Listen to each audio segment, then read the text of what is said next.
Most clients I see believe that they are in some way genetically predisposed to high anxiety levels and have concluded this is why they feel so anxious. When I try and explain to them that their anxiety has nothing to do with genetics, they'll often say something like, well, if it's not in my genes, then why am I constantly anxious when I have nothing to feel anxious about? Why am I more anxious than everyone else around me? And why does anxiety strike out of nowhere when I'm not even thinking about it? These are all, of course, great questions. So in this video, I'm going to explain the 3 simple reasons why we might currently be predisposed to high anxiety that have nothing to do with genetics or biology. And you're going to want to watch this one right to the end, because I'll also be explaining how this simple truth allows us to move beyond this period of high anxiety and get back to feeling normal and more or less anxiety free.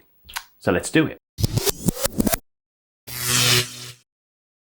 So welcome back to my channel, or if this is your first time, I'm Tim Box. I'm a mind coach, and for the last 12 years or so, I've been working with people to help them overcome all sorts of emotional and psychological issues, and in particular, helping them get control of anxiety.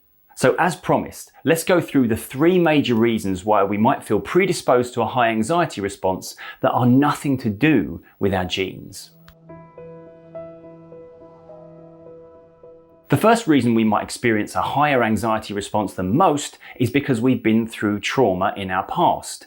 Now, it's probably an idea to define our terms here. When I say trauma, I'm not necessarily talking purely about the big stuff like abuse, injury, or loss.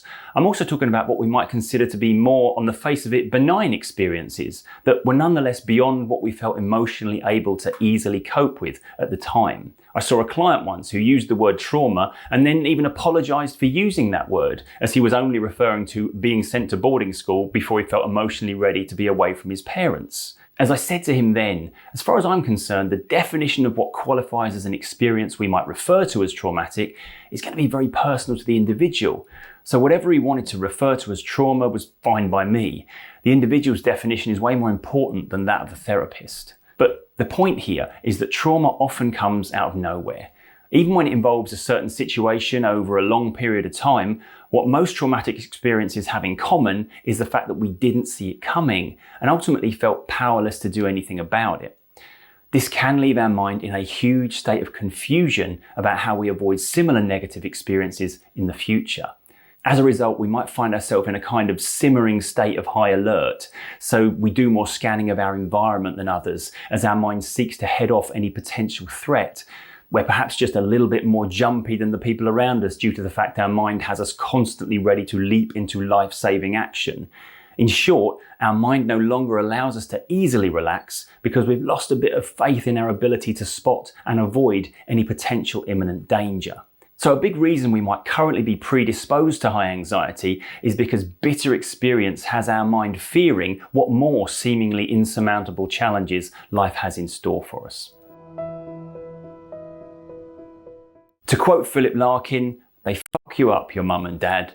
They may not mean to, but they do. The most common reason that the clients I see have already concluded that their anxiety is of genetic origin is because their parents suffered with it. Many doctors will even ask about any history of parental anxiety as a way of establishing if their patient's anxiety is congenital or reactive. But it's important to remember that when we're born, we are all effectively a blank page waiting to be written on. No knowledge, no beliefs, and no insecurities. The first people who get to write on that blank page are our parents. And long before they've started to pay attention to the things they're teaching us about our emotional responses, our tiny little sponge-like brains are absorbing everything we encounter and learning about the world and our place in it. In the early formative years of our growth, if we observe our parents, the people whose thoughts, beliefs, and attitudes we are most invested in adopting, displaying signs of anxiety and fear, then our mind's highly likely to conclude that the world is a scary place and it's appropriate to worry, fret, and be in a constant state of anxiety. Also, our parents are the people we look to keep us safe in those early years. If they seem to be suggesting that they constantly feel under threat and in danger, then what are we meant to conclude? Except that even when we're in our home with the ones who love us most, we're still not safe. And this is why anxiety gets passed down through generations, not because of our genes, but because we learn from those that raise us. Whenever we face an upcoming challenge, our mind does a kind of self-audit of resources. Our subconscious asks the question, Do I have what it takes to overcome this challenge? This mostly happens in the background, outside of our conscious awareness, and if the answer is yes we do, then we head on into that challenge with very little hesitation or emotional impact. However, if we look at the challenge and our subconscious mind decides we might struggle, or maybe that we know we just can't handle it, then this might give rise to increasing anxiety and fear as the challenge draws nearer. If we can abort and swerve the challenge entirely, then all is well and good. But what about those things we just can't avoid? When we feel ourselves dealing with increased levels of anxiety, it's often because life's challenges are piling up and we're getting low on resources. We're starting to feel overwhelmed. So what has self-esteem got to do with this? Well, when we do that little self-audit of resources, there are a few factors that come into play as our subconscious does the maths on this. Our mind asks itself things like, how big is the challenge ahead of us? How many of them are there? Do we have experience of dealing with this in the past? Most importantly, it checks how good we feel we are at dealing with challenges. It questions our competence and our ability to achieve. If we feel good about who we are and the things we achieve from day to day, then our subconscious might look upon the new challenge favourably. But if we feel bad about ourselves and easily defeated by life's challenges, then not so much. What this means is that our anxiety response will inevitably be more easily fired up if we suffer with low self-esteem than if we're brimming with confidence. It's not the challenge that makes us anxious, but our perceived ability to cope with it. So, there you have it. 3 reasons we might be predisposed to a high anxiety response that have nothing to do with genetics or biology. But what does this actually mean for our journey through and out the other side of whatever high anxiety we're currently experiencing? Well, put it this way. If high anxiety is in our genes, then that would mean we were stuck this way. After all, we can't change our genetic structure. It remains the same all our life. However, you'll notice that the 3 reasons I listed in this video all have one thing in common. They're all based on the things we learn. The good news here is that our brain is constantly learning and relearning its responses, thoughts, and beliefs. Our brain never stops growing from the moment we're born to the day we die.